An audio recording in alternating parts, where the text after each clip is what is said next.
Hi everyone, जय जगन्नाथ। आम previous video रे पढ़ी वर्ण मानकर उच्चारण स्थान।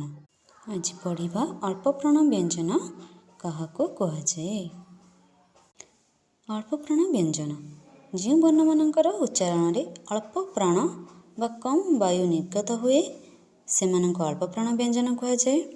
प्रत्येक वर्गर प्रथम तृतीय और पंचम वर्ण अल्प प्राण व्यंजन अंतर्गत यथा क ग ङ च ज निय ट ड मूर्धन त द दंतिन प ब म एवं अंतस्थ ज रल हुआ।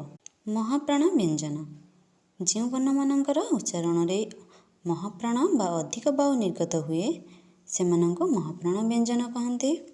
प्रत्येक वर्गर द्वितीय और चतुर्थ वर्ण महाप्राण व्यंजन अंतर्गत यथा क घ छ झ ट ढ थ द फ भ एवं तल्वेश मूर्धन्यष दन्तेश हस व्यंजन जो वर्णगुड़िकर उच्चारण स्वरतंत्री कंपित हो न थाए सेगुड़िक अघोष व्यंजन कहते।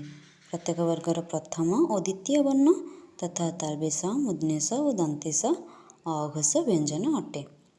सघोष व्यंजन जो वर्णगुड़िकर उच्चारण स्वरतंत्री कंपित होता है सेगुड़िक सघोष व्यंजन कहते।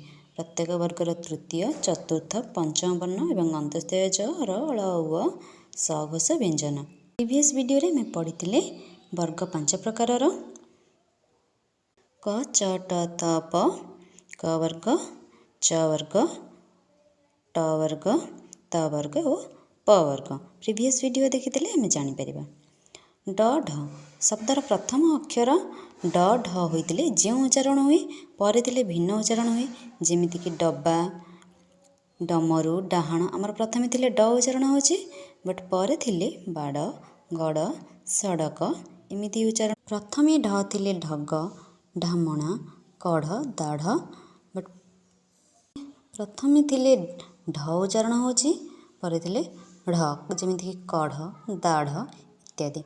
कई द्वितीय प्रकार उच्चारण ड ढ तले बिंदु दे लिखते तथा छड़ पढ़ा ड ढ और अधबिंदु थिबा ड ढर प्रयोग में कौन से अर्थगत परिवर्तन घटे ना। तेणु अधबिंदु वियुक्त और अधबिंदु युक्त ड ढ दुई प्रकार नुहति। ड ढ को अनुसरण कर कई च तले बिंदु दे लिखती।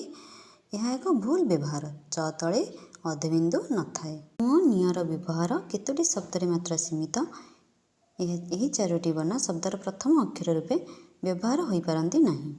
म नियर व्यवहार केतोटी शब्द मात्र सीमित।